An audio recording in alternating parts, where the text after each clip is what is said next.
Welcome to another episode of the Information Addicts podcast. My name's Cassidy. I'm an information addict, and this is my podcast where I explore information, ideas, and beliefs and try to do those things responsibly.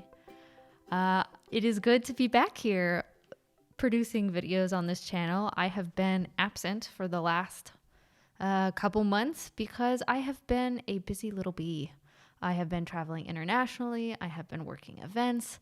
I've been helping my parents move. I've been planning a wedding and 1.5 million other things that have stopped me from being able to produce content regularly here. So I am finally back in the Netherlands and able to do more consistent recording. So I'm really excited to be back and kind of get back into the swing of this little project here.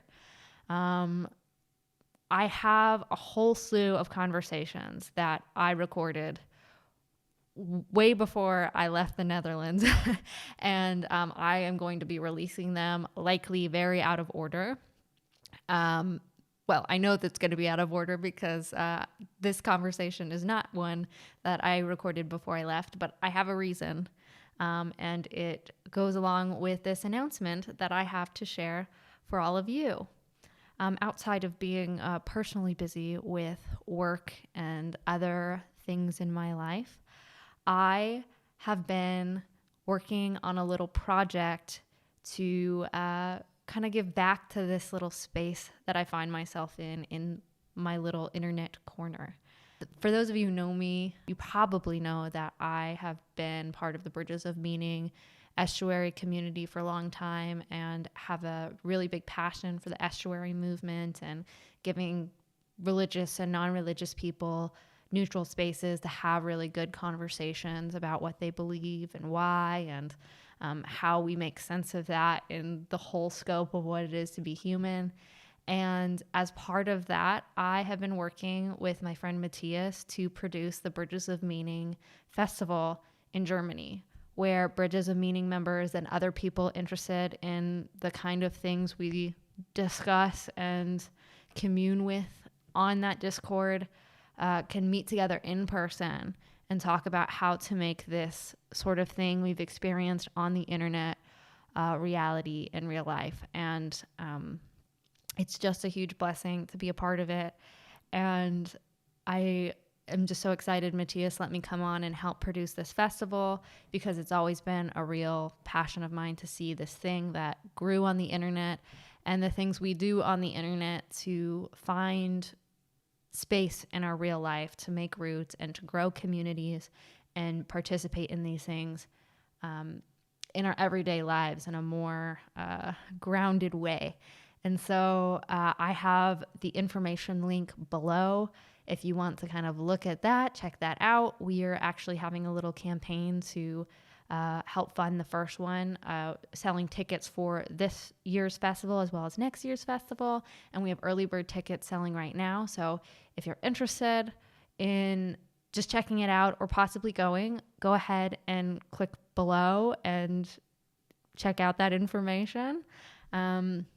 Whether you can help or not, that's really not important. It's just something I am really excited about being a part of, and I want to share it with you and think maybe some of you might find it helpful. But I bring all of that up because today's conversation is with my friend Teddy, and he is one of the people coming to our festival.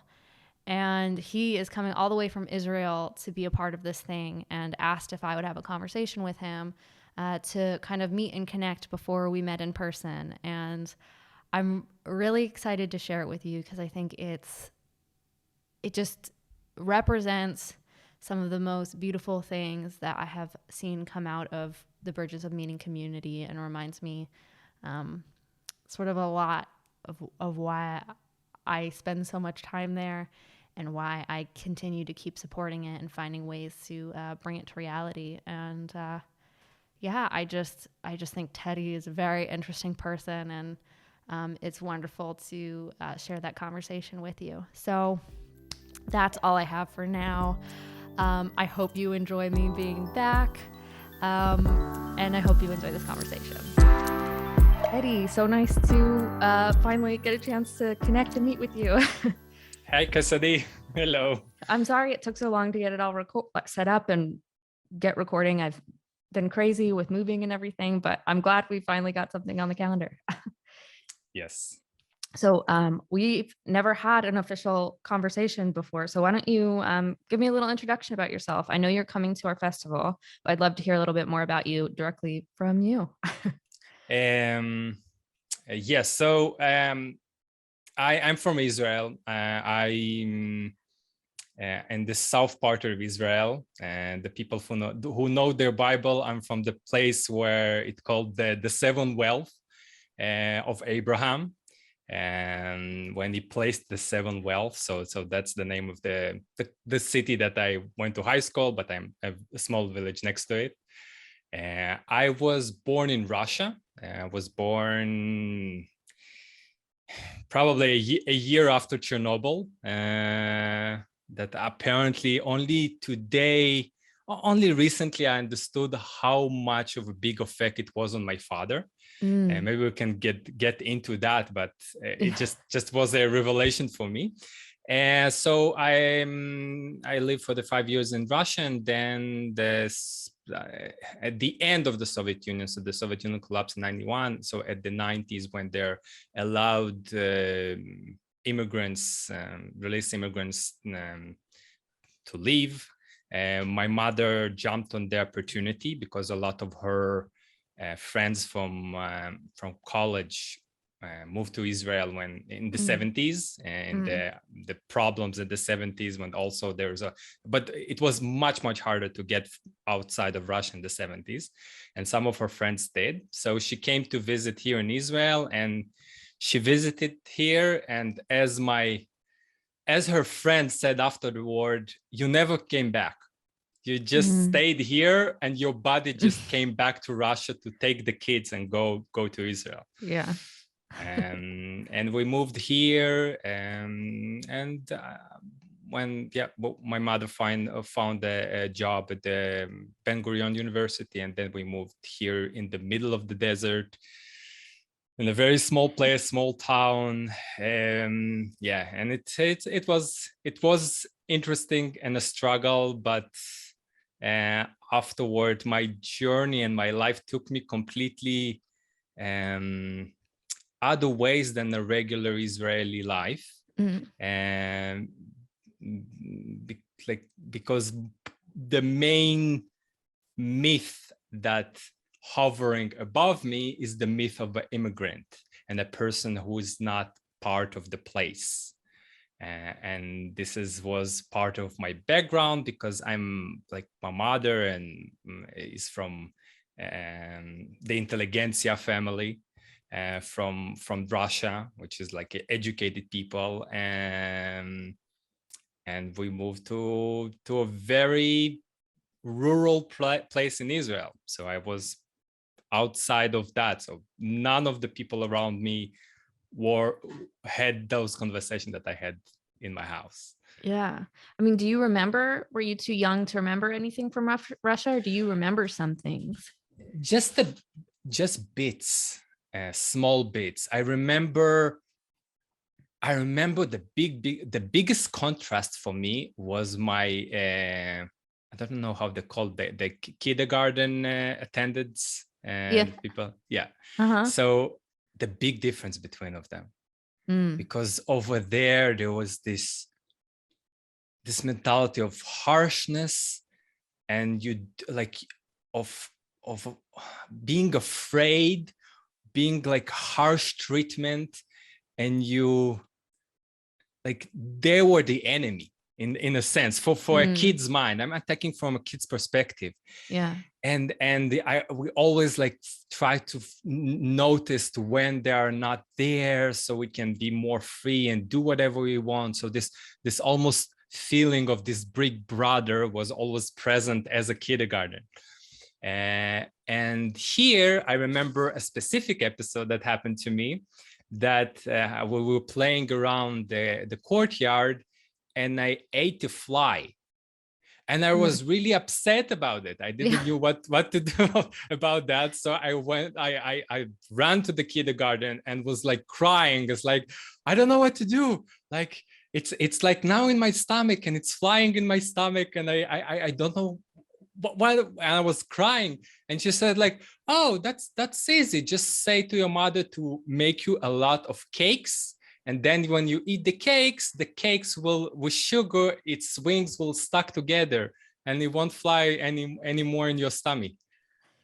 And it was like, it was such a relief. Like, okay, so I need to eat like good stuff and Yeah. sugar and cakes and just those two contrasts between just the kindergarten and probably as a kid was the biggest difference.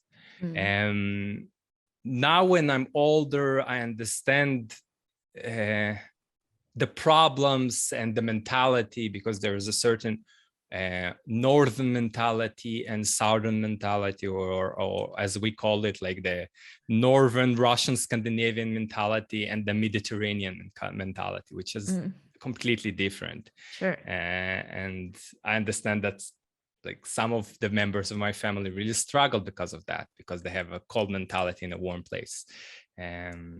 Yuval Noah Harari, in his last book, 21 Lessons for the 21st Century, wrote exactly about the problems in ethic between those two kind of mentalities, the warm mentalities and the cold mentalities. And the problem of how you settle those kind of things in just a normal conversation between groups of people.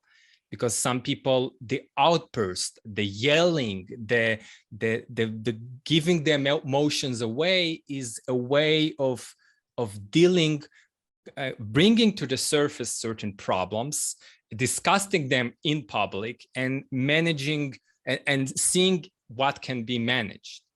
And the cold mentality will be much more repressing it, but with that, maybe not bring a conflict, but seeing how you can deal with the situation without not making a scene. It's more like not disturbing the peacefulness of the society that we live in, because an outburst or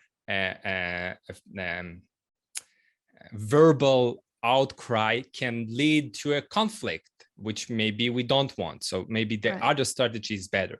So and those two strategies are completely different. Yeah. And it's too bad that we don't talk about it more, because I think those kind of clashes exist a lot in our modern world because of the situation of immigration and people like yourself getting married to a different culture and moving and need to deal with those kind of stuff. And it's not just problems of culture, it's problems of certain mentality or mentality. Well, it's like communication. I remember I started as a communication major when I was in college, and I took a global communications class, and that was the first lesson of like, most of our communication is not verbal, and our communication styles are very different. And when you have two cultures that have very different ways that we handle conflict, or that we handle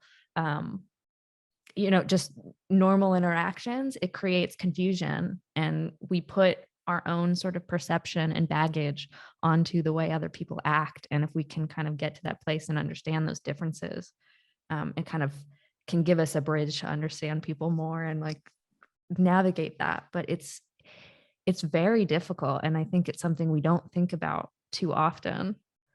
You found some things that you already noticed that a little it's bothering you by being in Netherlands and moving to Netherlands?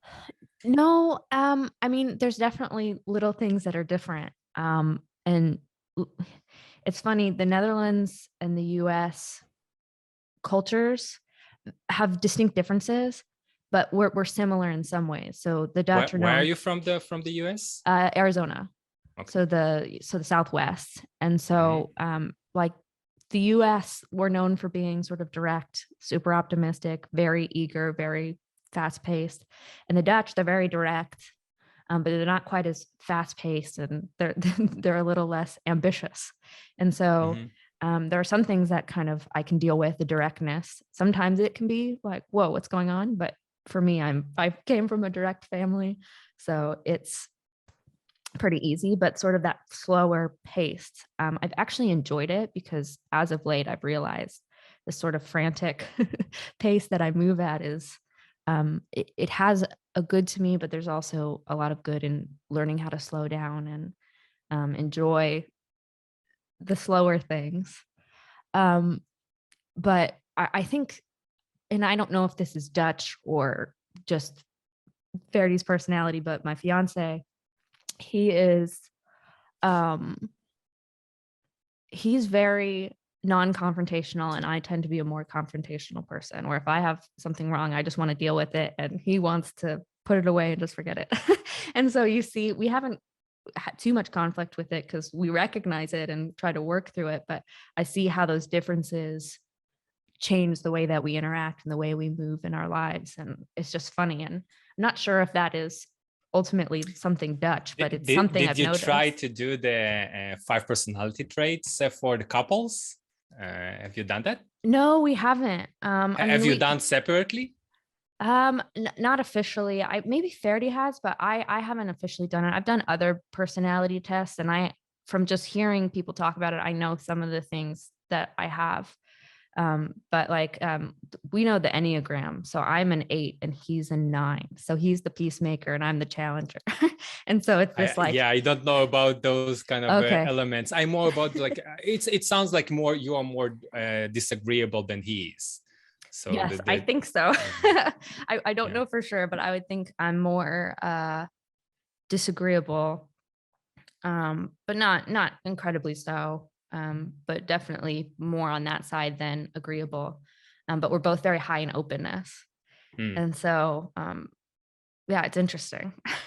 Yeah, because I always remember those kind of elements from Jordan. Like if you are disagreeable and you also more verbally fluid than your partner, then you usually use it to like to smash their arguments down and destroy them completely, which is a really bad strategy because sometimes they notice some stuff which is really, really important and need to bring to the front, but just your verbal abilities just and yeah, I have a very strong personality, and I recognize that. And before I met him, I realized like, oh, I'm very capable of that ability of sort of bulldozing and moving forward and just sort of like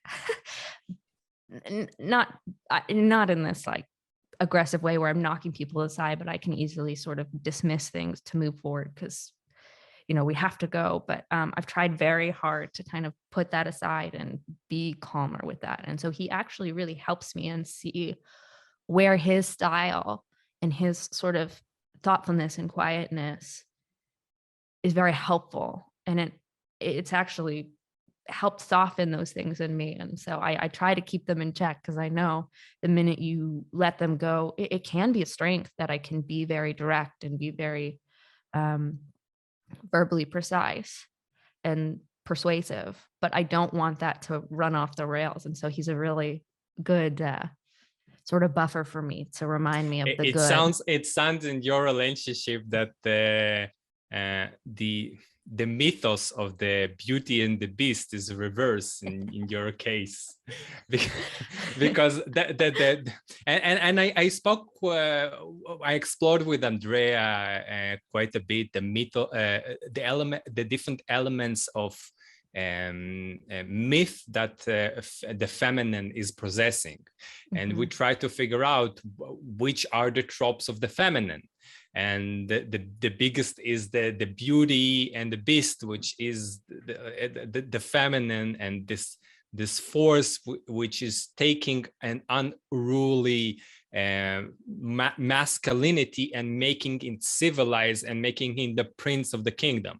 And we like one example that jumps to my head is what happened to Enkidu from the stories of Gilgamesh.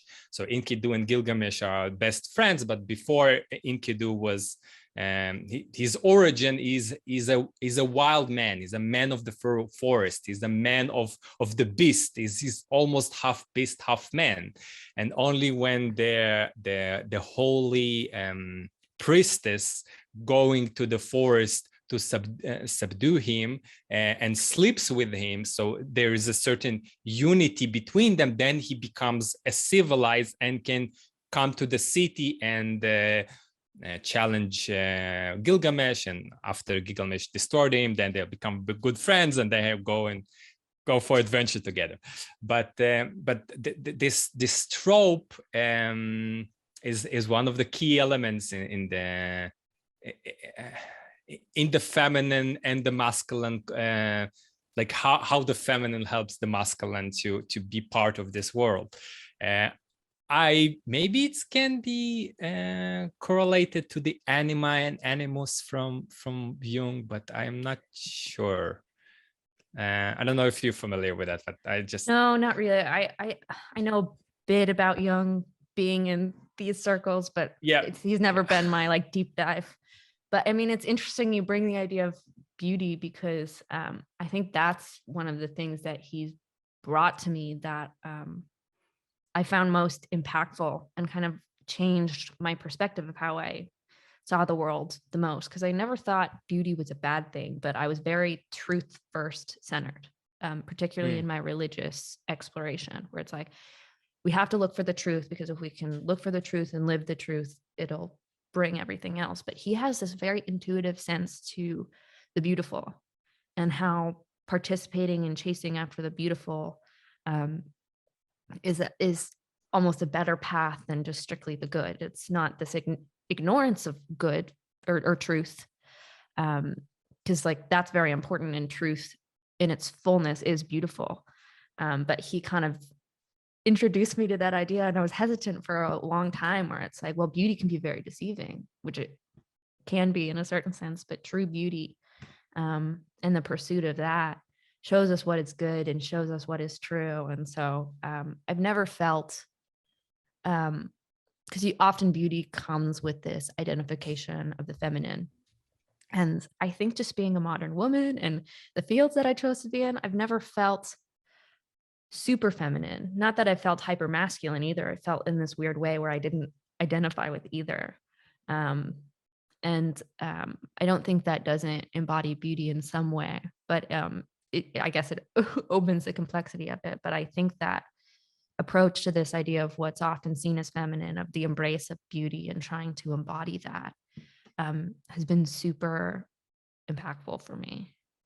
And yeah, he does have this intuitive sense of seeing it that yeah, it's really cool. Yeah, you, when you said something about it, that there's those two elements, the logical and the beautiful. First of all, this is emphasize the difference between the Western Church and the Eastern Church. Yeah, one is more pursuing the beauty, and one more pursuing the logic. And I think they're missing each other. Yeah. Where do you fall in that sort of religious category? Because you grew up in Russia, so I'm sure you had some experience with Orthodoxy. That's one of the that's one of the elements that make this mythos of an immigrant constant in my life, because during the perestroika, which is the period before the Soviet Union collapsed, when Gorbachev tried to reform the Soviet Union in a manner that China succeeded, actually, but Russia not. And the head of the communist state at that time, Deng Xiaoping, said like, oh, this Gorbachev person, like, he's too ideologistic and he don't understand the real world, which was correct, because Deng Xiaoping made those elements in China and made these economic zones when you can do whatever you want, which helped them maybe until now. I don't know, because it sounds like they're not doing so well, but at least it postponed the collapse of it. compared to Russia. So during the perestroika, there's a lot of burst of culture in Russia. A lot of the first time the rock concert was allowed, the first time that you can buy jeans, you can buy a lot of stuff from the West. Forbidden literature was published, and so a lot of Nabokov was introduced, which he wrote Lolita, which was forbidden because he's probably the biggest Russian writer in the 20th century. And part of it was a religious outburst. And my mother always wasn't this curious type about those certain things, and she got into Orthodoxy because it's the main religion. And when I was born, my father wanted me. My father is from a peasant stock who educated himself and almost got to the intelligentsia. Is not there, but he knows his stuff. So he wanted me to be baptized, and my mother was like curious and said, "Okay, but I'll choose the church." And when they chose the church, she chose the church for me to be baptized in the same church of the family Nabokov, Nabokov's church. So she saw it as baptized into Russian literature. And I don't know if I want to enter with you in this conversation because it's a really interesting conversation. Maybe I'll save it for Paul, for my random with Paul. Because I have a small theory that in Russia, the substitution for religion during the Soviet time for the educated people was their literature. And you see how they exercise it. Like they see their reverence they give Pushkin and Tolstoy. It's like holy texts. And they know how to quote them, and they know how to emphasize, and they have martyrs, people who suffered because the communists and because the czars are especially because of the communists, like Akhmatova, which is a poet, a Russian poet, very famous, and a lot of them suffered. So you have martyrs. There's a lot of elements of religious elements that elevated this intellectual people to see in literature and culture this religion of them.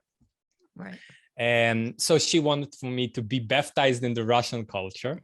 And the name that was chosen for me, it was after my grandfather, and my mother was resistant at first, but said, "Oh, yeah, we have a writer by the name of Fyodor."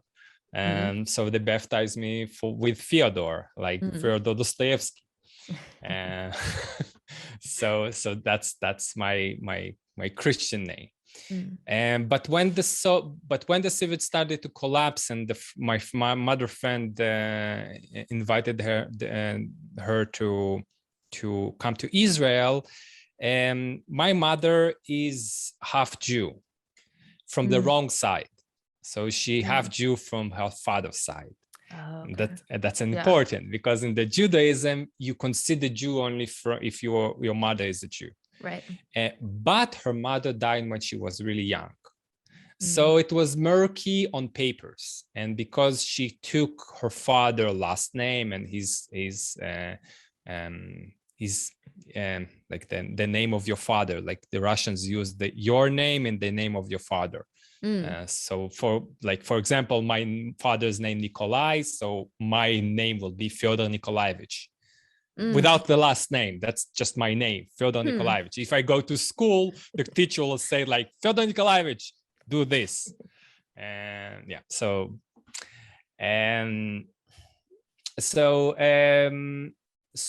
in a sense, we are a Nuremberg Jews.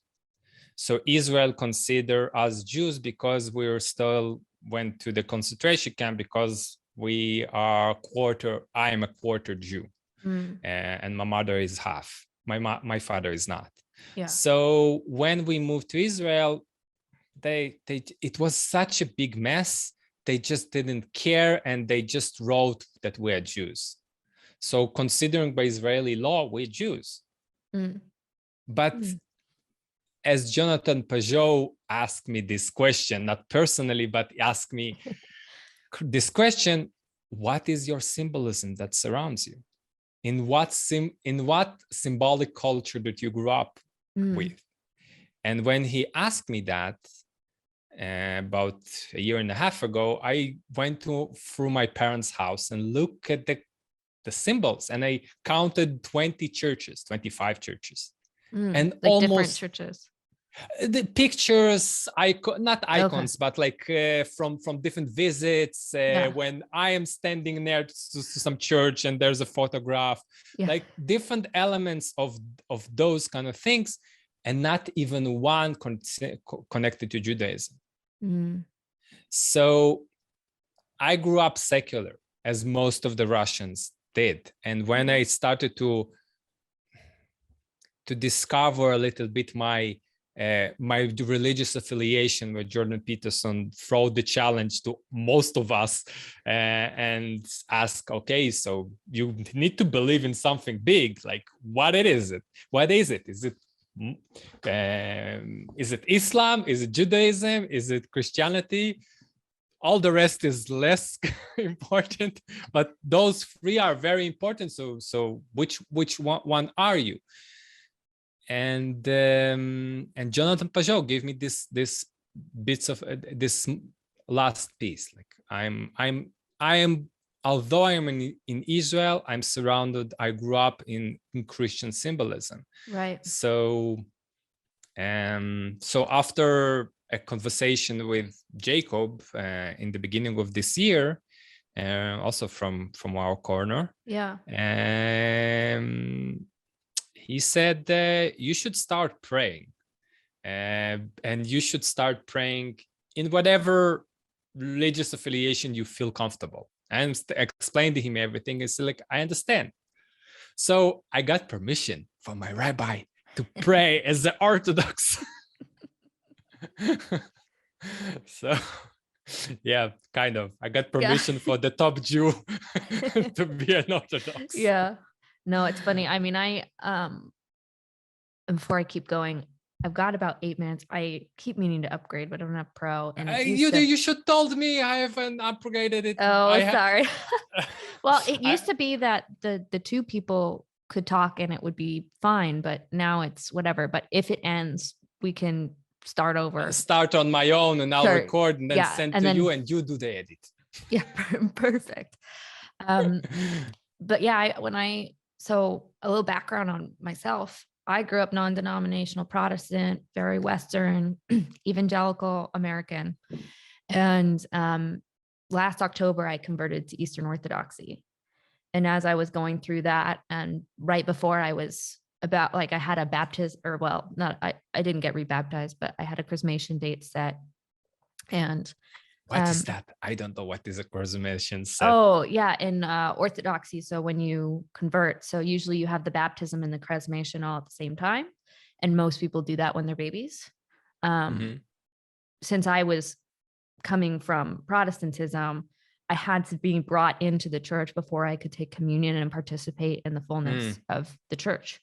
And so they accepted my baptism from the previous church that I had.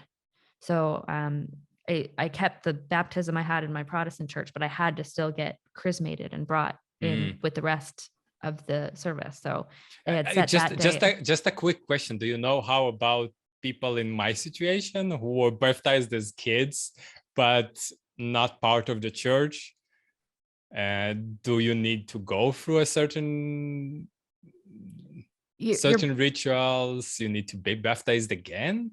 No. Do Orthodox baptize again? No, Orthodox don't baptize again. I mean, if sometimes they will, if you've had a baptism in certain churches, they won't accept it. Like if you're baptized Mormon, they don't accept that baptism, but they sometimes accept Catholic, Lutheran, sort of regular Christian churches. So they accepted mine, but I've known people who've gotten baptized in churches like I have had, and they've either chosen to get baptized again in the Orthodox church, or the priest has recommended, well, let's make sure it's Cassidy, just to ask for the formalities, do you need to show them something that you get baptized?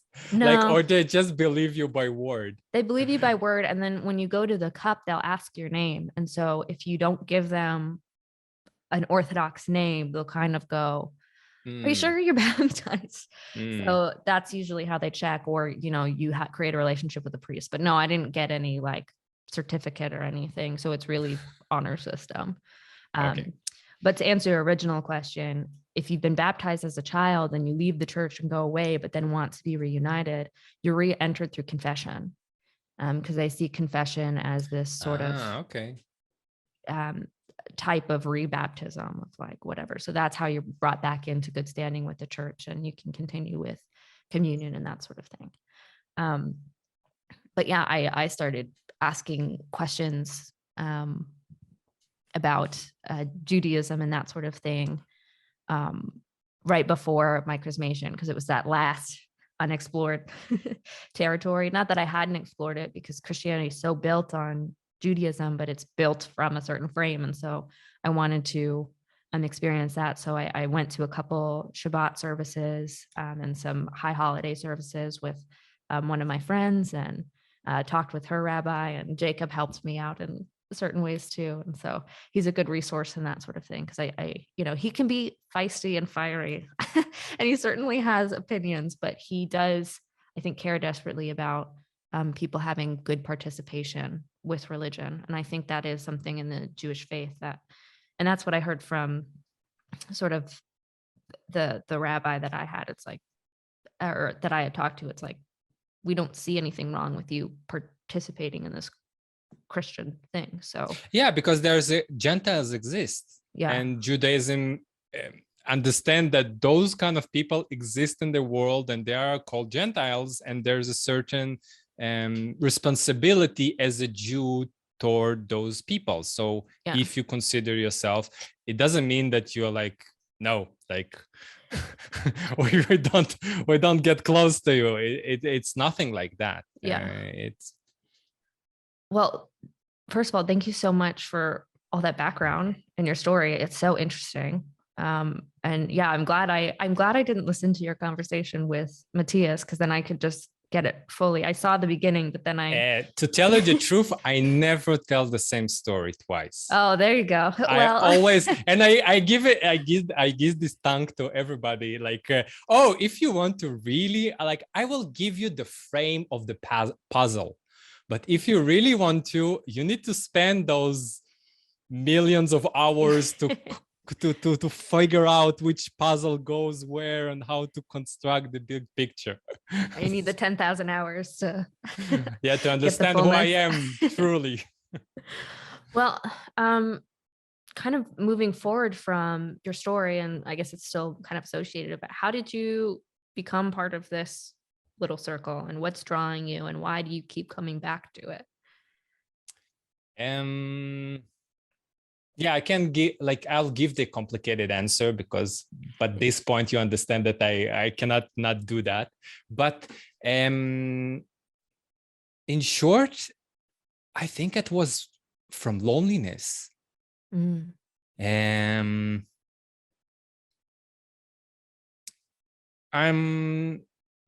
I was okay. I'll tell a little bit more about how I got here, because I probably understood that I am not a complete human or complete,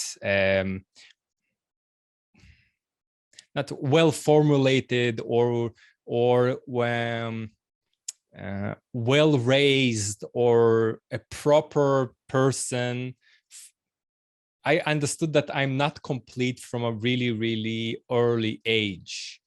And I try to find ways to teach myself how to be a better me. It was from most of my life, it was from narcissistic perspectives. So the first probably thing was when I needed to decide where to go to the military. And I was really I still have problems with relationship and getting into relationship, and said like, okay, so what do the female sex want? And I saw the girls in my class and how they so get excited by people who are soldiers, especially fighters. So when I went to the military, I went to the combat unit, and not at all connected to my background. It was from those really uneducated, rough, working class people. It was horrible. And I suffered so much, and I was complaining and whining most of the 3 years that I needed to be in the military. I wasn't a good soldier. At least I'm not proud of my service. But they probably taught me a few things, how to be a proper person. But that didn't teach me that much. I felt that it's not it. I need something else. I went to university. I started to study physics. I wasn't a good student as well, so I failed and got kicked out after 2 years. But I met a friend who were a small balding Jew, which were amazing with people, women, and business, and a lot of different stuff. And I befriended him, and we become friends, and I learned a lot from him. And he introduced me to a pickup community. So I was in those kind of circles. I never was a successful or went to a lot of the pickup dream. I never lived that. But the text and the techniques and the elements was always interesting to me. And the discussions and the approaches, how to break down certain things that we scared of. But then again, it wasn't enough. There weren't any depth in that. And after I was kicked out from the university, I got into a really big depression, big depression. And it was quite difficult to get out of. And with a psychologist, I set a really modest goal, which was to get out of my parents' house and to move to Tel Aviv. And she helped me with that. And I moved to Tel Aviv. I started to work as a bartender. And when I was I found through some websites that you pick your interest. And I was interested in Alan Watts and Terence McKenna and those kind of thinkers. Alan Watts is the Zen person who introduced Zen Buddhism to the West, and Terence McKenna is the psychedelic thinker guru. And because I was interested in them, they introduced me to Joe Rogan. And I start to listen to it religiously, and oh, they're so interesting. And I was in the 130th episode, and I said oh, I missed so much. I need to re-listen to this 130 episodes because I'm so behind. Little did I knew that after 1,200 of hours of episodes of listening to Joe Rogan, and few of those episodes I listened multiple times. So after 10 years and many more hours of Joe Rogan, those 100 episodes that I missed was such an easy thing to complete and to finish. But and that's I'm telling to a lot of people about it. Joe Rogan today is not Joe Rogan at the beginning. He changed completely. And I remember, I can't say at the range where it changed. It changed probably 100 episodes before Jordan Peterson arrived. So the 700th episode, something over there. But at the beginning, it was mostly friends, and friends who weren't as successful as him. And he was much more gossipy. He was like real. And it shows, and it helped his friends. He helped these friends with their problems, with their stand-up career, and how to be healthy and all those stuff. And me as an outsider, I was part of the group, and I was listening, learning, and trying to improve myself. And I started to do a lot of challenges. I started to do difficult challenges, taking my bicycle and driving from Tel Aviv to where I live, which is like 70 miles. Then I went to do the Israeli route, which takes a month and a half from the south of Israel to the north of Israel, sleeping in my tent and just walking most of the day. And then I went to Germany and climbed a few mountains. And probably the big, when I done the Israeli route, what I noticed that I was very alone most of the time. And every time that I encountered a person, I latched into him and tried to speak with him, like, and to see if I can hold the conversation as much as I can, just to have this human experience. And I understood that, okay, what I really want is to be with interesting people to talk about interesting stuff. Where I can find that? And the question was apparent to me. It was in the philosophy department. And so I went to Tel Aviv University and studied philosophies for 4 years. And at the end, Jordan Peterson, I got introduced to Jordan Peterson, and I started to do all these programs, all those stuff. But as a lot of people say about themselves that their life improved significantly, I cannot say that about Jordan Peterson, because all the stuff about the physical necessities I got already from from Joe Rogan. So Jordan Peterson didn't gave me anything, but it still captured my imagination on a really profound level. And I start reading a lot. I start much more than in the philosophy on different fields. I watched all of his lectures, and to anybody who is listening, I really recommend the most early of his lecture, the one he gave in Harvard in '99. Also his maps of meaning, but because he was younger and he just was working all those ideas and not already formed them, they are much more raw, and they have different kind of flavor and kick than the Jordan Peterson that we know from 2015, 16, and 17. It's just different, like, and much more impactful in my mind. So Jordan Peterson, my life still didn't work.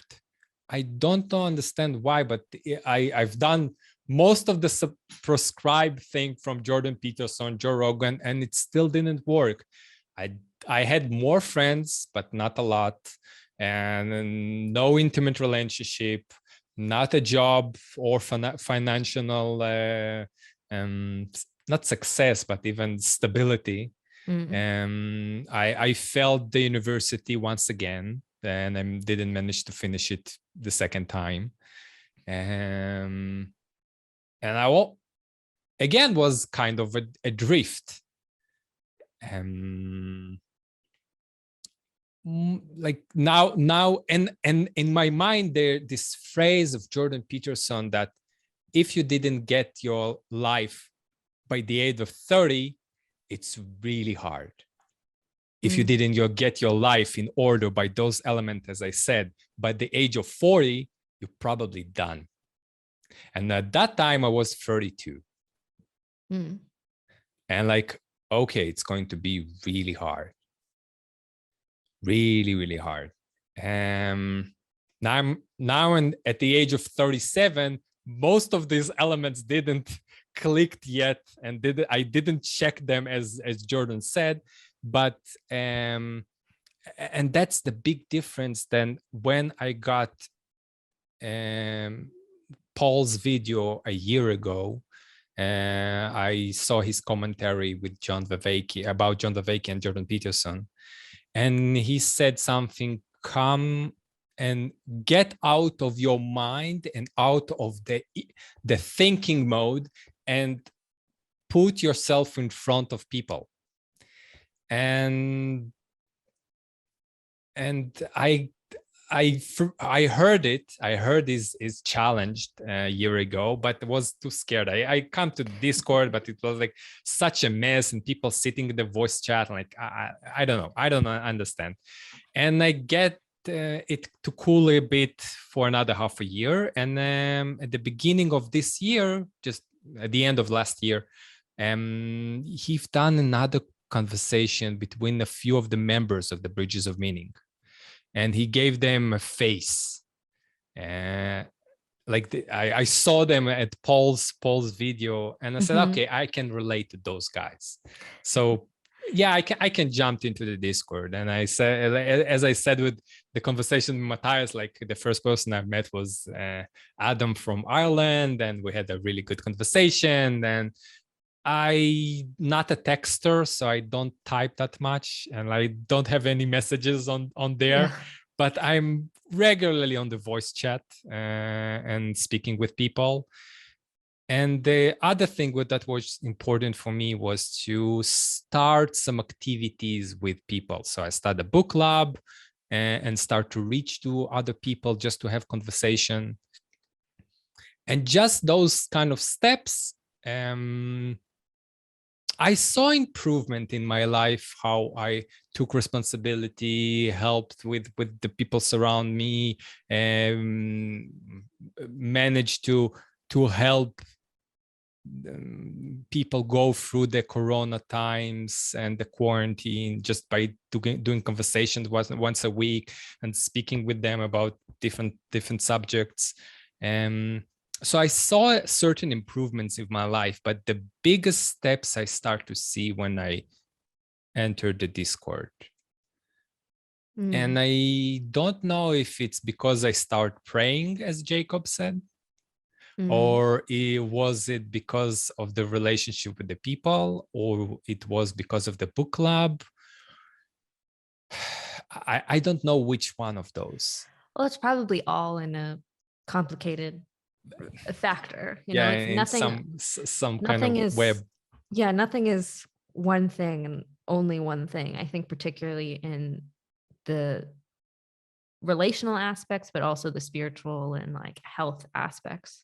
When it comes to those things, it's never one thing that makes the switch for you to take action on those things. It's a million little things, and maybe there was one that pushed the domino down, but yeah, it's never one.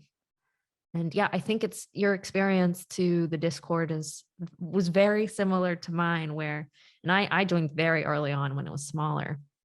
And yeah, I think it's just getting harder and harder the bigger it gets to kind of catch that if you're not very text usage forward and not very social media savvy. But just having that feeling of like, oh, I want to talk with people in more nuanced ways. I want to have better conversations. I want to understand what other people believe in different frames and why they believe that. And finding Paul was like opening the door to that, and watching his conversations was my favorite part of hearing him talk to all these people. And now all of a sudden the Discord's there, and these people I've been flies on the walls to their conversation, I can talk with them. And that was really exciting, where you see their face and, oh, I can relate to those people. And then they're there in this place to talk with. And it was much easier to find them when it was much smaller. But yeah, that voice channel. There is still a problem with Discord, and there's a big problem with it. And yeah, even in the conversation like we having right now, there is a limit to the internet. And that's why I got so into Burn Powers recently. And his criticism about the limit of the relationship that we can have, because we are not sharing a geographical place. And it brings, like, it's such a devastating blow from Burn for me, because I saw myself at the edge of the of the modern world most of my life. This Right. small place in the outskirts of the West, somewhere in Israel. And even in Israel, it's like the outskirts. I'm literally on the last hill of the Levant. So that like a kilometer over there, it will be the Arabian desert. So Uh-huh. I'm the last place, like, and it's symbolically such a interesting interesting piece, because I always felt like that. Yeah. And when Burns saying you need, in order for you to form those relationships, you need to be in a physical place and in a geographical place. Yeah. And another thing for me is, unfortunately, although Hebrew is my strongest language, is the language that I dislike the most out of the three that I have. And I relate most to English. My mind, most of my thinking is in English. Really? And in that sense, like, yeah, sure, like and I can hear this Israeli criticism, like, why not just to move to the US? Well, it's not that easy. Yeah. It's not that easy, especially if you're not educated, if you college dropout twice as myself. It's like, oh, just got married. Yeah, well, with that, in that sense, I also has a problems, because like, yeah, I don't know how to form a relationship for a long time. It's also a problem, and I understand that. So when I discovered the Discord, and there was this announcement from Paul, like, oh, maybe I'll come to Europe and maybe I'll be there. I said, yeah, I need to be there. Like, I need to go. Yeah. Well, I mean, I think I've been advocating for in-person events for a long time, and it really just wasn't attainable with COVID. And I knew that. So I just put a pause and kept moving forward in my other endeavors. But there is something about the limitations of what you can do and build relationships online. And I know that you can build really strong, vulnerable, honest relationships online. But they do have their limits. And if they don't find their ways to ground themselves in reality,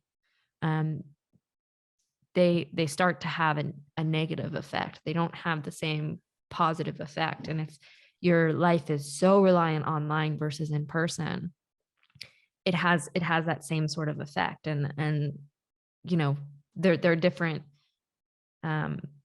people in different places on the Discord. So some are more mixed, or some are very heavily involved in online. But I do think if it's going to continue to be healthy, this estuary online movement, and it's going to continue to grow in a positive way, it has to get localized and get more connected and become more real in our actual realities placed in locations. And yeah, I think that's our hope Cassidy, with it. what is the tools that you think that you can build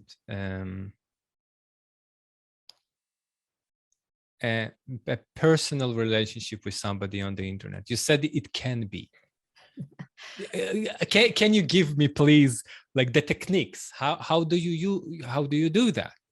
Man, I mean, it's a very difficult question, because it really, I think, At the depends beginning, you too. entered the Discord. So, like, I told you what I did. I like send a bunch of people different messages. Like, I still waiting to hear, like, to speak with Sherry.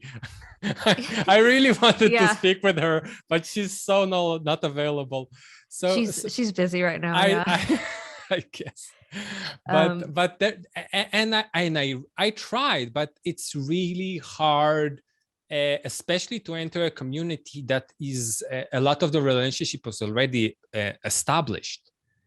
Yeah. How do I get to you? Like, it's really hard, because you are, yeah, it's hard to reach you.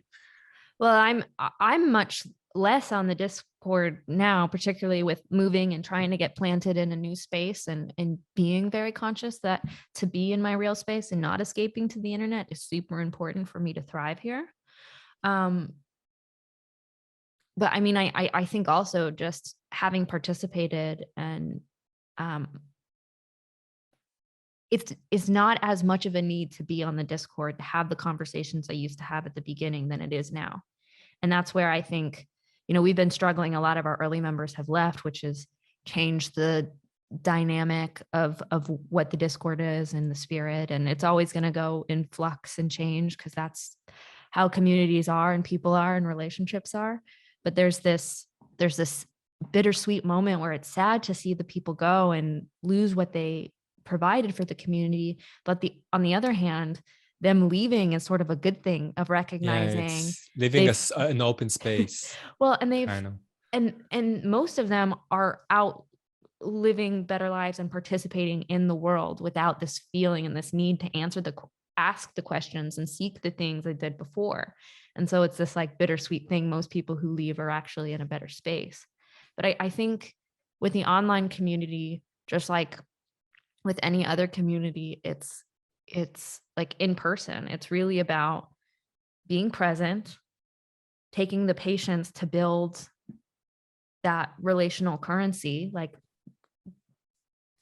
understand people, get to know people, make those connections, and be as vulnerable as you can be. And that can be difficult, especially online, and especially when you're dealing with avatars and usernames that aren't their real names versus real people. But Bridges of Meaning has always been a community that's people first. So we tried to always encourage real names, real faces. We tried to encourage much more video and voice communication than just text, and we have those provided, and it's learning that balance. But I look for myself, I stumbled through it. I didn't do it actively trying to figure out how do I do this. I jumped into a voice chat and fell in love with the conversations that were happening, and I kept coming back whenever it felt right for me. And I went through patterns of being there a lot, and what I do with my job is sometimes I'm very busy and I have no time, and then there's times where it's very slow and I have all the time in the world. So just using that and trying to be very conscious about how I'm using it and make sure it didn't become unhealthy. And through that, I've created really great relationships, like friendships. I've been able to meet a lot of people in different cities and different places around the US and even in the US. Andrea with the Bangs is coming over to visit in Europe. And so that's going to be exciting. And doing this conference, that's another exciting thing. But like for me, and some people know this, some people don't, but I met my fiance on Bridges of Meaning. And it did not start out trying to be that. In fact, I think we were both not wanting a relationship online in that form, but we created a friendship that led to something. And because we had created that friendship and that vulnerability and participated honestly, we jumped in and gave it a shot, and we dated 8 months before we could see each other in person, and then met each other in person and saw how that grew and grounded our relationship. And that's why I moved to the Netherlands. So yeah, it's still very vague to me, because I try to figure out how to make friends and make relationships for many years outside of outside of the internet as well. And I saw that people make that quite easily. To bridge a certain gap of introducing myself, it's super easy. For me, it's always been easy. I'm always have people that I have conversation with in my life. It's always happening. Very rarely those relationship matters. And I don't understand how to bridge that. And I have no idea how. Well, one of the techniques that I used in the Bridges of Meaning was one of the, I don't know, things that I read in my pickup days, that if you want to meet women, just organize the event yourself. And as the organizing of the event, you like elevate your status and you understand everybody's situation, and you like can smell much better. I never used it in my real life, but in the Discord, I said, okay, like I want to read Dostoevsky with other people and discuss it with them. Let's go to the book club and all the book clubs in the US. And like, I won't get up in the middle of the night to read Dostoevsky. There's a limit to my commitment. So I started a group in Europe, and well, we just finished 2 weeks ago the book, and it was quite successful. And so that's a thing. So I more force myself to that environment. And if I need to think about it clearly, and maybe you can help me to figure out how you manage maybe with your fiance to build a relationship. You build a certain rituals, consistent rituals that happening and then again and again and again. And the ritual of Paul coming every Friday to do a Q&A, those Q&As are boring. I'm sorry, they are. I don't like a lot about them, but I'm still trying to show up just because it's a ritual for being part of the community. Right. Well, I always say the best thing that happens during the Q&A is when the recording stops and when Paul leaves and people stay and the community grows. Because, you know, the Q&A was interesting at first. You'd ask your question, but I think, like you said, it's this ritual that gets us all together to foster something deeper. And, you know, we've played around with different things to make the content that we're watching more interesting or more variety, what have you.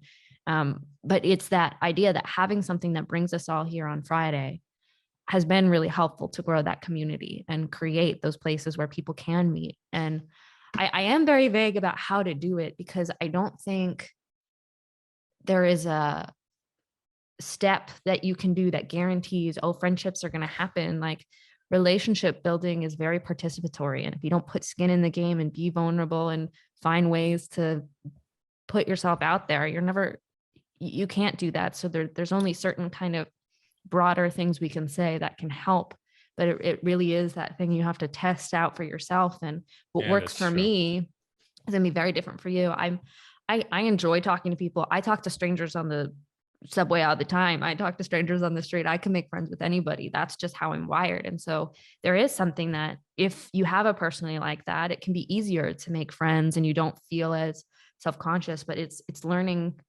to know yourself and be willing to participate with that. And just as far as what you've done, I mean, you're reaching out to all these people, you're coming to an event in person, you're setting the foundation to see those things grow. And I think if you haven't sensed it now, like eventually you will see that grow and become more accessible. And when we post this online and we put it on the Discord, people are going to see your face and say, oh, you said something, I want to talk to you about that. And it'll lead to other things. So I think you're doing the right things if you want to grow that. I hope. Yeah.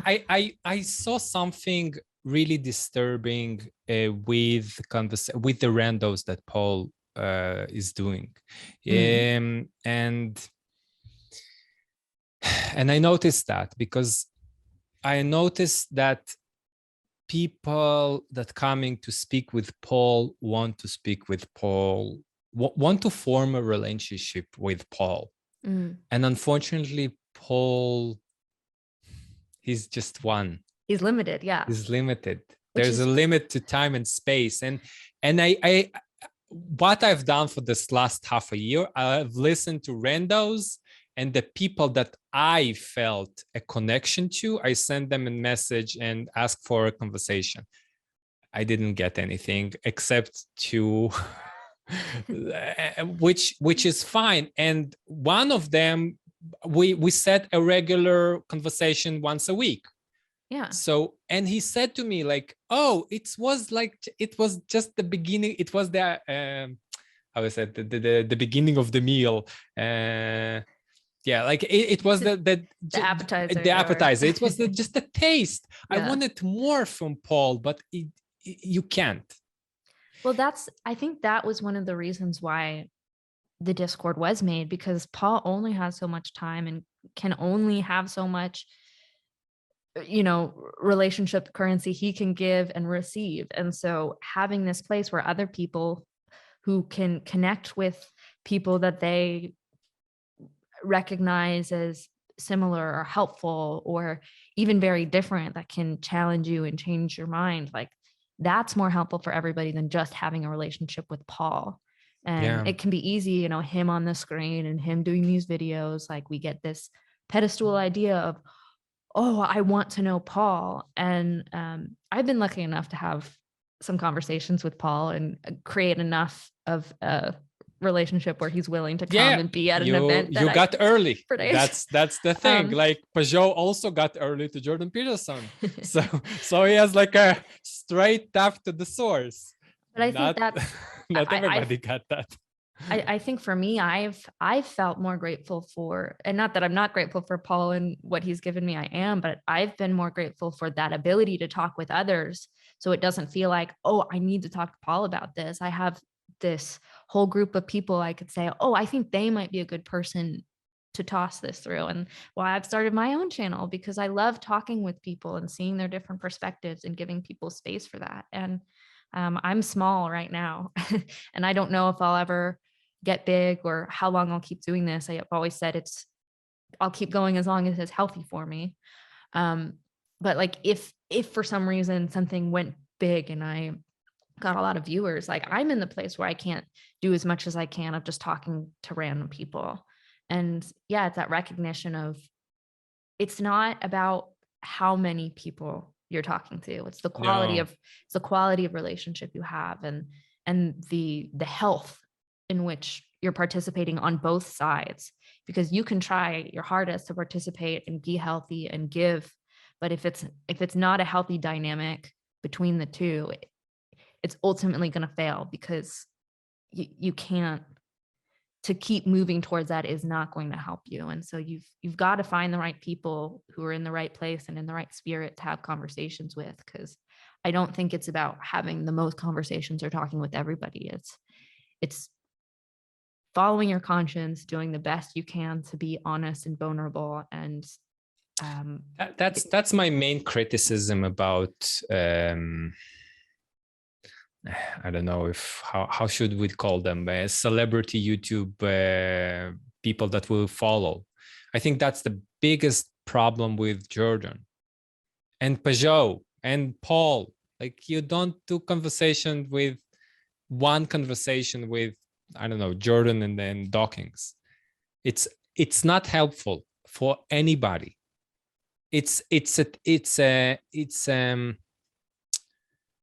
Because they don't get to learn each other as a people, and they don't get to really feel the other person, so they be able to get into his ideas and about the things that he's working on for years.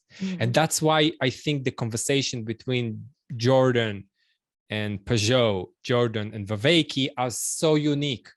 They're so unique. Yes, because they know each other cadence. They know each other tempo. They know how it's going. Like you and me, we're just learning each other mannerisms. And it takes, I don't know, dozens of hours, I'll say. Not hundreds, but dozens. And it takes time. It takes, I don't know, 10 meetings between the two of us until we get like the flow, like this. Well, it's funny. There's different modes in the way we talk to people, and there's different value in certain things, where sometimes people who just talk to experts and don't work to create a personal relationship and an intimate relationship, there's a value in that. There's place in the space, and it can be helpful for people. But I think where we do see a lot of this thing that's missing is that sort of place where people will make a space to have conversations that are intimate and personal, and that have sort of this built relationship in them. And that's harder because it doesn't seem like, who's going to want to watch that? But I look at Paul and I say, when he talked to just random people and talked to them as people and listened to them, I loved that, because it was so intimate and interesting, even if he didn't have a personal relationship with them. And I love that he continues to do that and be willing to talk with people he's never talked about. But as you grow and as status increases, so does interest in talking to people. And I thought it was very interesting the way you said that Joe Rogan switched. And, I wonder if you think Peterson switched in a similar way. Yeah.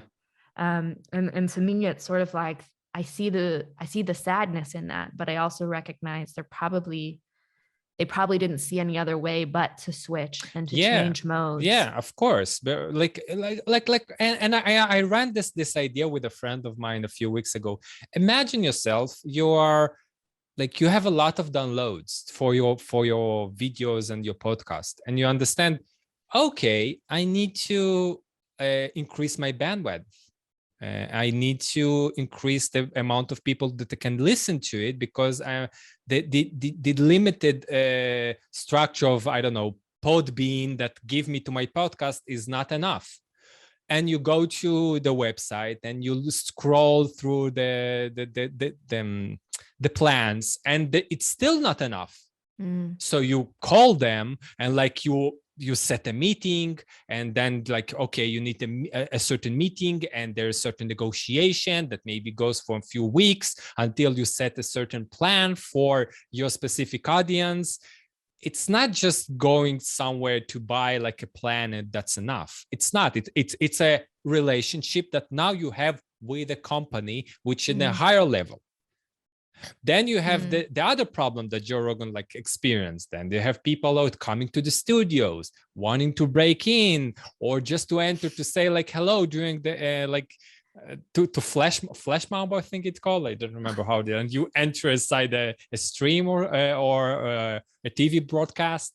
So sure. So now he needs security. Okay, who people do I know? Oh, I know some like people who are in the Navy SEALs. Maybe I should hire them. Now he has like this Navy SEALs people who are guarding Joe Rogan, and now he has like a situation. So every single small step of those is changing the weight and the way of the organization that they call it Joe Rogan Experience is built. And that's exactly the conversation that Paul had with Viveki and John separately. That they feel the switch is coming. They feel that they need to go to the next step, and they need to do something. And that can be a hard thing to acknowledge, because to make those switches and make those changes, like, it has an effect and they have impacts. And I think there is a lot of that recognition. And I think grace is hugely needed in this process, especially for people who get this success. I work in media, and I recognize there's a lot goes into how you create and why you create, and morality under that, and how to do that with healthiness. And I think anybody who gets a status rocket and comes to a place where they get a lot of followers, it's a huge responsibility, and a lot of people don't know how to handle that. And so I try to give people the best grace I can with it, because it's not easy. And I think sometimes in our minds we can think, oh, I want to be that.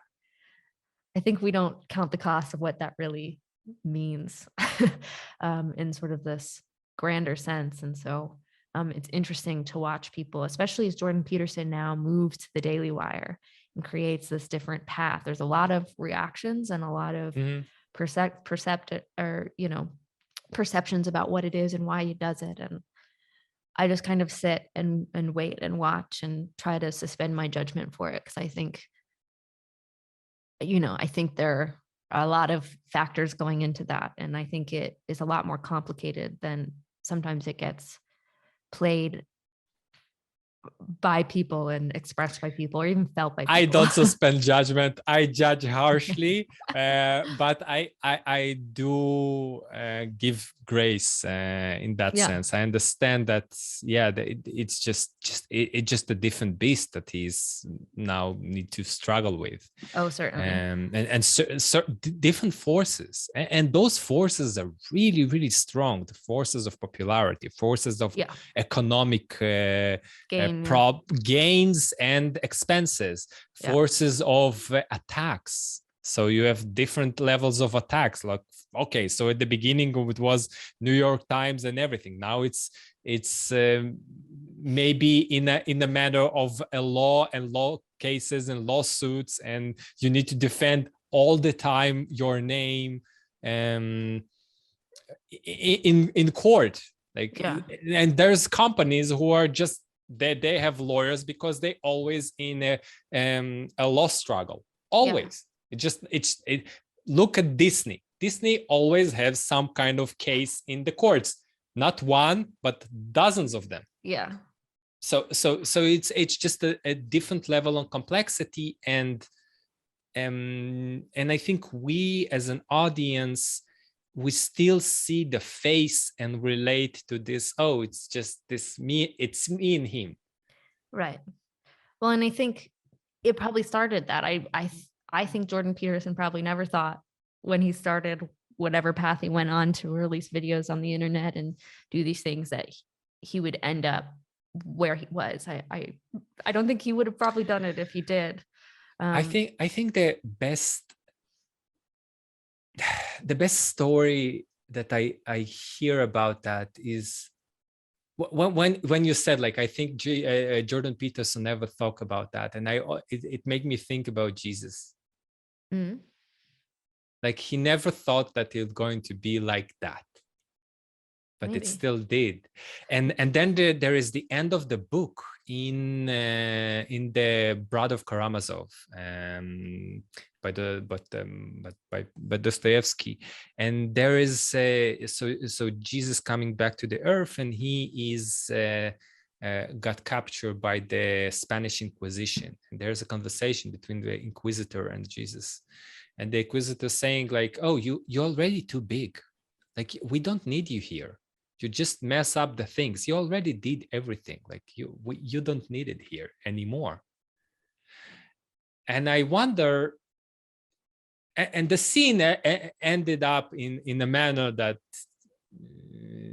Jesus Christ kissing him on the forehead, and forehead, and the Inquisitor exiting and leaving the door open.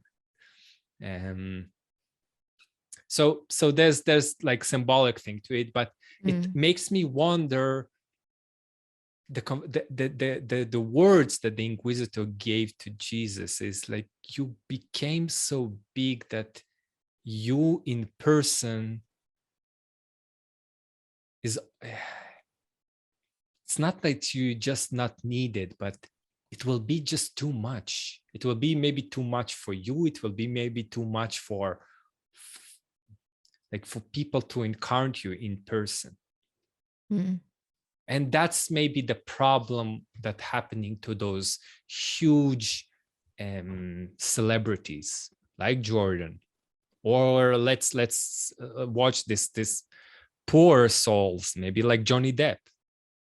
Like, it's you became so famous, so great, that it's hard to bear for you and the people around you, because like to be in a space where Brad Pitt is entering is just so captivating us.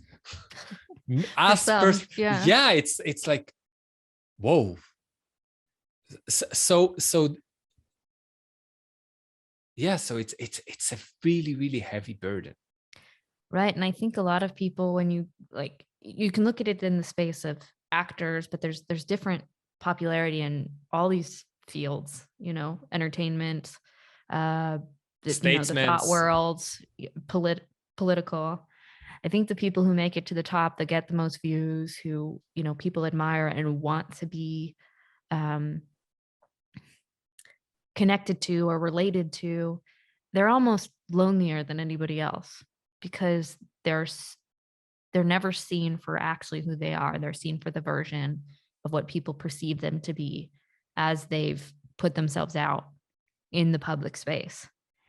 And it's a really hard thing to battle, that difference between what people think you are, what you actually are, and how easily people will switch off and be disappointed when you don't meet up to their expectations of what they think, or how many people try to use that for their own gain and you don't feel like there's this actual relationship. So it's easy to see this dynamic where then all of a sudden, you had Joe Rogan here talking to his pals, helping them with comedy, and then all of a sudden he gets to this level and now he's only talking with people who've got a bit more of a following, not only because he can, but because there's an understanding and there's a relationship on that level that's different than someone who hasn't hit it. And so it's very complicated in the way humans interact, especially when it comes to this idea of status, Yeah. when there's that power dynamic. And you're seeing that a lot with sort of the Me Too movement, right? Where it's like it's not just sort of relational aspects that become difficult, but this idea of abuse and what does that look like and how does that look like in a power dynamic? And it's a really complicated conversation. And yeah, I think there's good to talking about that and addressing those things and finding ways how to not let that idea of power or status become corruptible. But there's also a complication in that of how do we live well in the face of that and not let that become this place of fear to add in and create these connections and these relationships. But I think it is really hard to when someone is here and they think you're here and they try to make a relationship with you, it's hard to then feel like you can get here even if you try, because they're always going to see it like this, and like having to bridge that, it's really difficult, I would imagine. It makes me think about solutions. So like one solution is pseudonyms. And there's a very famous case with Richard Feynman.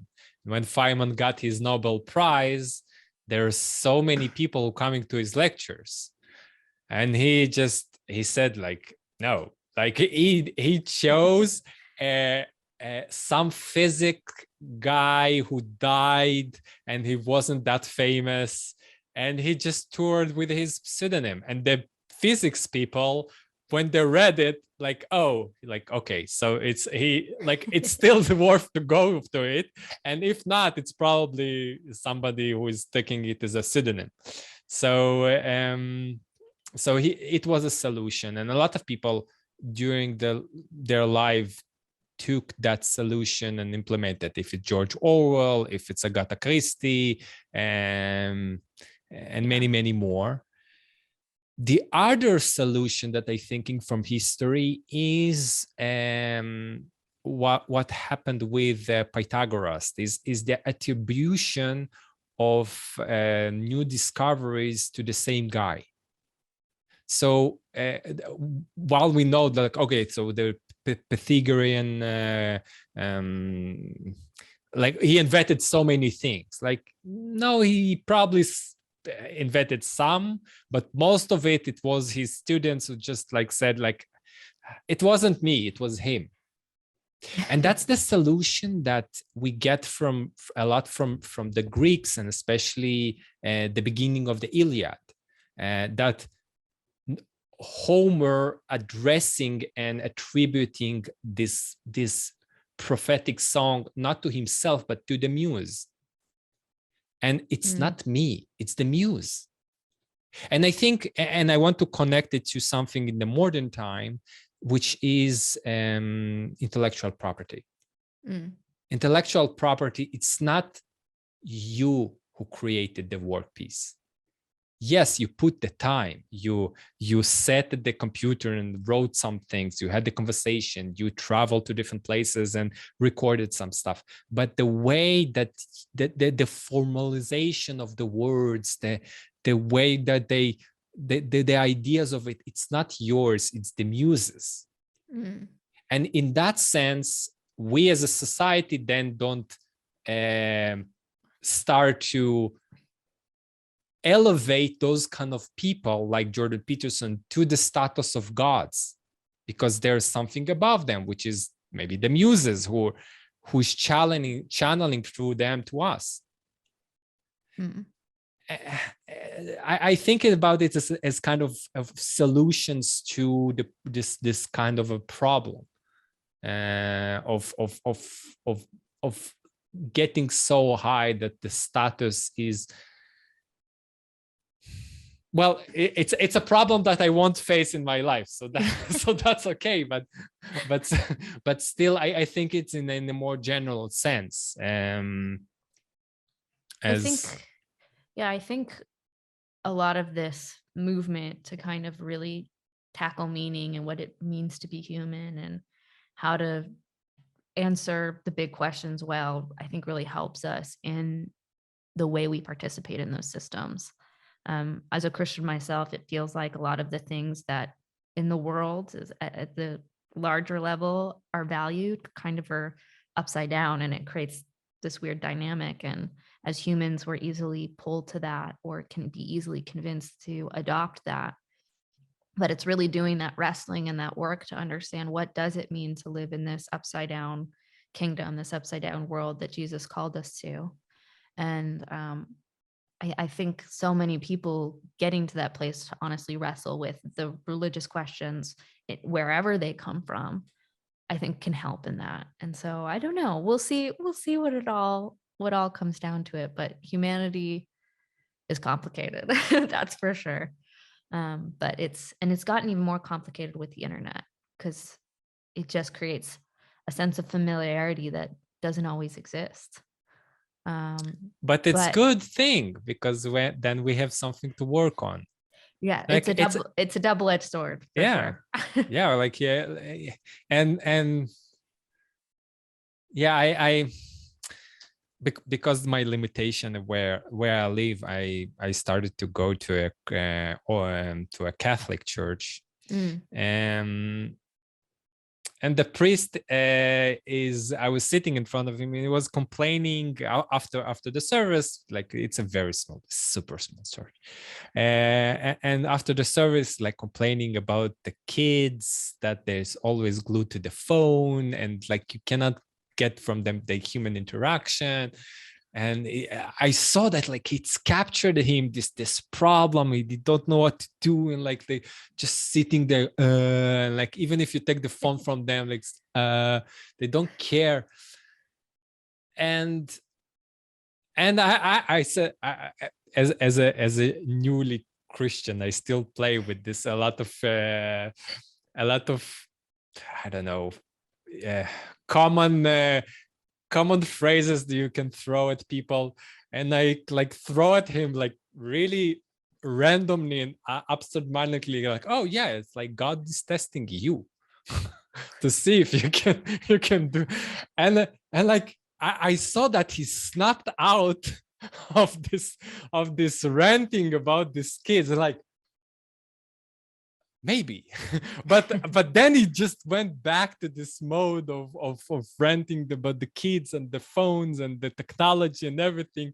But I just noted, like, it's so funny that yeah, maybe I captured this imagination for a split second, not to worry about this problem, but see it like as the problem of our time, and this is our problem, so we are dealing with it because we are living now.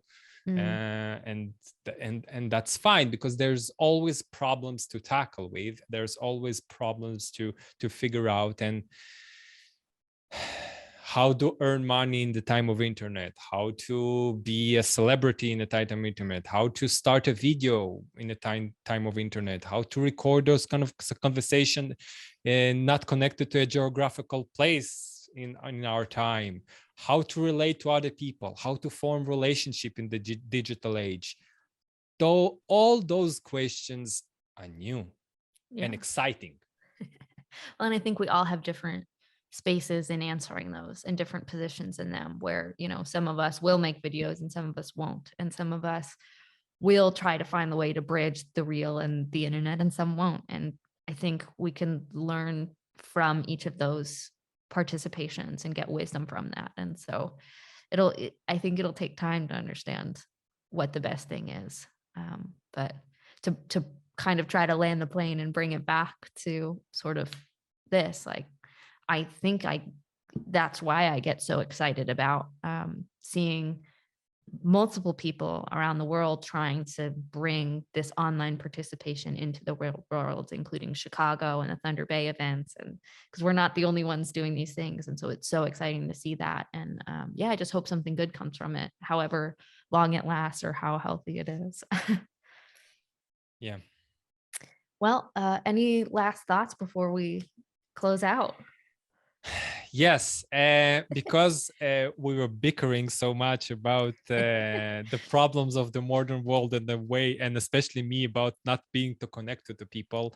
I like the fact that I throw away a challenge at Matthias and all the people who are coming to the festival. So I throw away a challenge to your listener as well. Contact me. Like, let's have a conversation. It's not had to be somewhere recorded and uploaded, but it can be just a conversation to see who you are, who I am, how our connection between us in the flow of the conversation. Like, I invite everybody who is listening to email me and try to get in hold of me and try to speak with me. I don't promise that I will manage, because I also limited by time and space, but I will try to. And to whoever is coming to the festival, which I like to call a conference in Germany, I'll be happy to give you a hug, to meet and to shake hands and say hello and be in one physical space together. Well, perfect. Well, I'll put an email that people can reach out to me, and then I'll forward them to you if they want to talk. So that sounds great. Excellent. Well, thank you. Thanks for talking to me, Teddy. It's really great. And I look forward to seeing you at the festival, which will be very soon. Yes, me too, Cassidy, me too. Thank you so much for watching. I will be back next week with some different conversation. But as always, I will close with a Serenity Prayer. God grant me the serenity to accept the things I cannot change, the courage to change the things I can, and the wisdom to know the difference.